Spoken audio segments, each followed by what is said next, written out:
এই জুলাই যোদ্ধা আমরা যারা আমাদের জন্য ভাতা লাগবে। জুলাই সনদ কি একটা মাকাম ফল বানাইছে, এইটাকে নিয়ে নাকি আদালতে প্রশ্ন করা যাবে না। এটা হলো সংবিধানের চেয়েও গুরুত্বপূর্ণ কিছু, এরকম একটা অবস্থায় নিয়ে গেছে। চিন্তা করতে পারেন, একটা আন্দোলন, সরকার পতনের আন্দোলন, সেই আন্দোলনকারীরা একটা অংশ একটা সনদ বানাইছে, সেই সনদকে আদালত প্রশ্ন করতে পারবে না, সংবিধান প্রশ্ন করতে পারবে না, সংসদ প্রশ্ন করতে পারবে না। কি যেই রকম করে দিছে ওই রকম করে দিতে হবে, তাই না? মানে এমন একটা জায়গায় নিয়ে যাচ্ছে যে এটা মুক্তিযুদ্ধের চেয়েও বড় একটা যুদ্ধ ছিল, এবং এই যুদ্ধের যোদ্ধারা হলো যোদ্ধা, আন্দোলনকারীরা হলো যোদ্ধা। ধরেছিলাম ব্যানার ব্যানার ধরেছিলাম, আমারে বানাই দিচ্ছে যোদ্ধা, আমি জুলাই যোদ্ধা দিছি, স্লোগান আমি হলো যোদ্ধা। হ্যাঁ, এবং সারা জীবন কোটা না মেধা স্লোগান দিছি। এখন আমাদের এই জুলাই যোদ্ধা আমরা যারা, আমাদের জন্য ভাতা লাগবে, আমাদের জন্য পেনশন লাগবে, তাই তো? একটা সুস্থ হওয়া কারোর জন্য কোনো ভাতার দরকার নাই।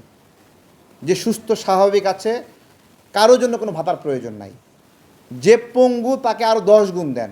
জুলাই গণঅভ্যুত্থানে যে পঙ্গু হয়েছে আরও 10 গুণ দেন, যে শহীদ হয়েছে আরও 10 গুণ দেন। এই জুলাই যোদ্ধা যে তালিকা, এইখানে সত্যিকার অর্থে যারা আন্দোলন করছে কতজন এখানে লিপিবদ্ধ হয়েছে বলেন বলেন হাঁটু এক জায়গায় উষ্টাখায় ছিলে গেছে, তাকে জুলাই যোদ্ধা কার্ড দিয়ে প্রতি মাসে 10,000 টাকা করে ভাতা দিতে হবে? এই টাকা জনগণ থেকে নিতে হবে না? হ্যাঁ, পায়ের নোক একটা উষ্টাখায় উঠে গেছে, তার জন্য প্রতি মাসে 10,000 টাকা করে ভাতা নিতে হবে? বলেন, শার্ট খুলে দেখাবো পিছনে কতগুলো স্প্লিন্টার এখনও রয়েছে, তার জন্য ভাতা নিতে হবে? দেশের জন্য কাজ করছি না? দেশের জন্য কাজ করছি না?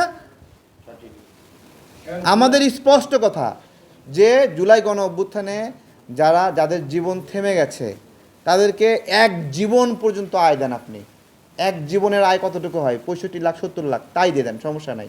যাদের জীবন নাশ হয়েছে, যে পঙ্গু হয়ে গেছে, তাদেরকে দেন, আরও দেন। পরিবারগুলোকে ব্যবস্থা রক্ষা করেন, তারা জীবন দিয়েছে, শহীদ তারা হয়েছে। কিন্তু যারা উষ্টা খাইছে, হোঁচট খাইছে, ঠিক আছে, মানে দু একটা লাঠির বাড়ি খাইছে, ভাই এক লাঠির বাড়িতে প্রতি মাসে 10,000 টাকা নেওয়া যায় না ভাই। আজকে আমাদেরকে অনেকে অনেক মন খারাপ করবে, কিন্তু বাংলাদেশের জনগণের ভ্যাট ট্যাক্সের টাকা থেকে তো নিতে হবে এটা, নাকি?